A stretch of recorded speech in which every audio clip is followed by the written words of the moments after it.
লক্ষ্য প্রতিষ্ঠার প্রতিবাদে উপস্থিত বীর চেতনা ছাত্র জনতা, আসসালামু আলাইকুম।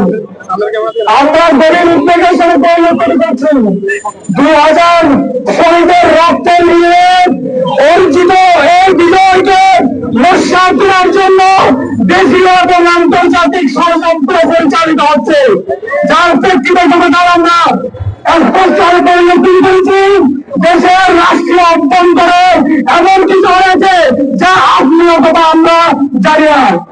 আমরা জানতে চাই, উপদেষ্টা মন্ডলীকে জানতে চাই, গতকালকে কোন শক্তির দোষে, কোন শক্তি প্রয়োগের কারণে আপনারা এসব আন্দোলন করেছেন, জাতির কাছে স্পষ্ট করুন। আমরা আর বলতে চাই, অতীতে একজন এনসিপি নেতা এবং জুলাইয়ের একজন উপদেষ্টা, তাদের কথাবার্তায় আমরা জুলাইয়ের পরে যে ঐক্য পরিলক্ষিত হয়েছিল, সেই ঐক্যের বিরুদ্ধে তাদের চাল ছিল আমরা পরিলক্ষিত করছি।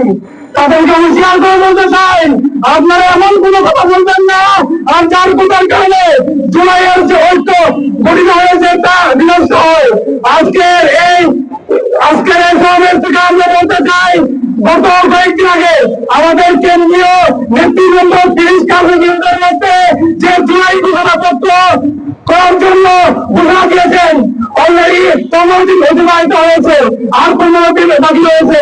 আমাদের সরকারকে অতি শীঘ্রই 15 দিনের মধ্যে জুলাই ঘোষণাপত্র জারি করার জন্য যা যা পদক্ষেপ নেওয়া প্রয়োজন আপনারা পদক্ষেপ নেন।